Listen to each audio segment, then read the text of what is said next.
everybody, and welcome to Gridiron Recap. I'm Kevin Walsh alongside 104.5, the team reporters, Jersey Joe Archino for the Giants and Ian Sachs for the Jets.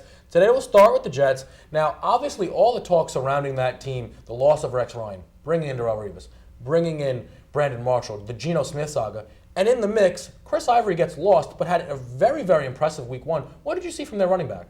Well, the Jets offense clicked on all cylinders, it seemed, and you saw Fitzpatrick connect with Marshall. You saw him connect with Decker. But you're right, Kevin. It was the running game that was the most impressive and important part of that offense. You said it, Chris Ivory scoring 2 touchdowns in the Jets' 31-10 victory over the Browns. And it's the running game that allowed them to control the tempo in the second half and hold the Browns scoreless while scoring 17 points.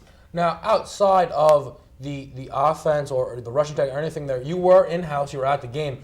What was your biggest takeaway from that game for the Jets? Well, I think the way that they clicked on offense, this team, everyone was talking about their defense, the return of Darrelle Revis, the return of Antonio Cromartie, but the Todd Bowles starting off. He's a defensive-minded coach, but their offense clicked. Everyone was worried about Geno Smith not being there. Ryan Fitzpatrick did a very good job, and even though he had 1 interception, it was all taken away by the incredible play by Brandon Marshall, stripping the Browns defender who made the interception, setting the Jets up inside the 10. They went on to score a touchdown. Todd Bowles, after the game, said that was the play of the game, the momentum changer. Yeah, that was huge. That was huge going in. Brandon plays, like I said, he plays everything. He plays offense, he plays defense, he plays aggressive. That play, to me, was the play of the game. Now, over to you, Jersey Joe. When you looked at that game, obviously, we can't ignore the quarterback play. It's so important, that Geno Smith saga that went on.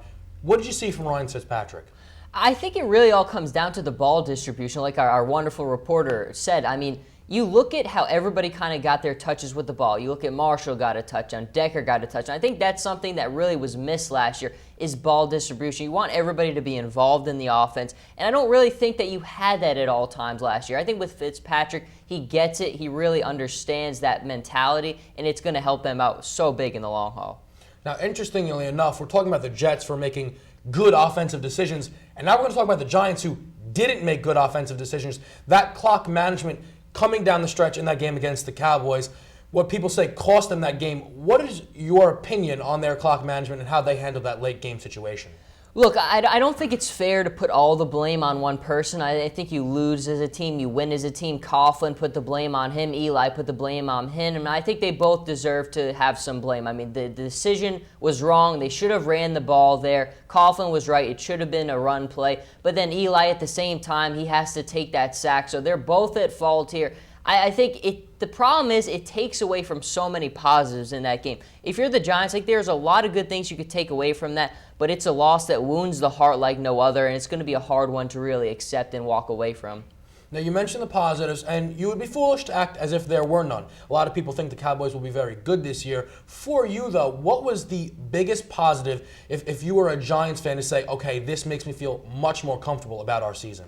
I think it's all going to be about the defense. I mean, this is a defense that has a lot of question marks. You have a combination of youth and veterans in that secondary, and there's a lot of question marks there. And I think for the most part, you look at a guy like Landon Collins, who's got a big role to fill, and you could look at the tackles that he made, some of the other things he did, and be very confident. I think Dominique Rodgers-Cromartie also had a very strong game. And up front, obviously, they got pressure, but getting to Romo is very difficult. That's one of the best offensive lines in football. I think at the end of the day, the collective effort, and obviously Steve Spagnuolo being back, his kind of mentality with that team, it worked there. I think there's a lot of good things you could have trust in with that defense from week one. Now, Ian, we're talking about looking ahead here, and that's obviously what we have to do, especially when you lose week one. You always want to look ahead where the positives lie. How do you feel about this Giants team moving forward? Not obviously long-term, but in the short window of the next few games that they have. What are your thoughts on the Giants? I think that you can feel pretty positive about them because next week they have the Falcons at home. Now, the Falcons are not as good a team as the Cowboys are supposed to be. So you think that they could pick up a win then. Then they have a short week and they go with the Redskins at home, and that's another weak team. So I think that this team, even though they lost week one, such a disappointing way to lose, but they have 2 easier games coming up. They could be 2-1 after 3 weeks, and I think if you're a Giants fan, you feel pretty good about that. Well, those are some excellent points. I'm Kevin Walsh. Jersey Joe Archino, Ian Sachs. This has been Gridiron Recap. We'll see you guys next time.